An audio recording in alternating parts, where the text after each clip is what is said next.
Josué, chapitre 2. Josué, fils de Nun, fit partir secrètement de Sittim 2 espions, en leur disant: Allez, examinez le pays, et en particulier Jéricho. Ils partirent, et ils arrivèrent dans la maison d'une prostituée, qui se nommait Rahab, et ils y couchèrent. On dit au roi de Jéricho: Voici, des hommes d'entre les enfants d'Israël sont arrivés ici, cette nuit, pour explorer le pays. Le roi de Jéricho envoya dire à Rahab: Fais sortir les hommes qui sont venus chez toi, qui sont entrés dans ta maison, car c'est pour explorer tout le pays qu'ils sont venus.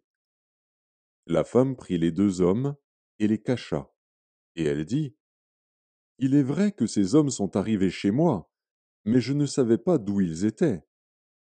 Et, comme la porte a dû se fermer de nuit, ces hommes sont sortis. J'ignore où ils sont allés. Hâtez-vous de les poursuivre et vous les atteindrez. Elle les avait fait monter sur le toit et les avait cachés sous des tiges de lin qu'elle avait arrangées sur le toit.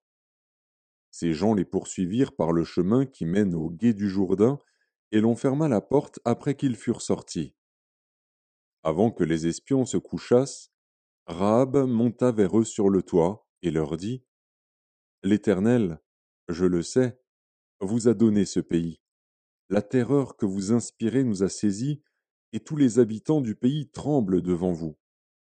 Car nous avons appris comment, à votre sortie d'Égypte, l'Éternel a mis à sec devant vous les eaux de la mer Rouge, et comment vous avez traité les 2 rois des Amoréens au-delà du Jourdain, Sion et Og, que vous avez dévoués par interdit. Nous l'avons appris, et nous avons perdu courage, et tous nos esprits sont abattus à votre aspect, car c'est l'Éternel, votre Dieu, qui est Dieu en haut dans les cieux et en bas sur la terre. Et maintenant, je vous prie, jurez-moi par l'Éternel que vous aurez pour la maison de mon père la même bonté que j'ai eue pour vous. Donnez-moi l'assurance que vous laisserez vivre mon père, ma mère, mes frères, mes sœurs, et tous ceux qui leur appartiennent, et que vous nous sauverez de la mort. Ces hommes lui répondirent: Nous sommes prêts à mourir pour vous, si vous ne divulguez pas ce qui nous concerne. Et quand l'Éternel nous donnera le pays, nous agirons envers toi avec bonté et fidélité. Elle les fit descendre avec une corde par la fenêtre, car la maison qu'elle habitait était sur la muraille de la ville. Elle leur dit: Allez du côté de la montagne, de peur que ceux qui vous poursuivent ne vous rencontrent. Cachez-vous là pendant 3 jours, jusqu'à ce qu'ils soient de retour. Après cela, vous suivrez votre chemin. Ces hommes lui dirent: Voici de quelle manière nous serons quittes du serment que tu nous as fait faire. À notre entrée dans le pays, attache ce cordon de fil cramoisi à la fenêtre par laquelle tu nous fais descendre, et recueille auprès de toi dans la maison de ton père, ta mère, tes frères, et toute la famille de ton père.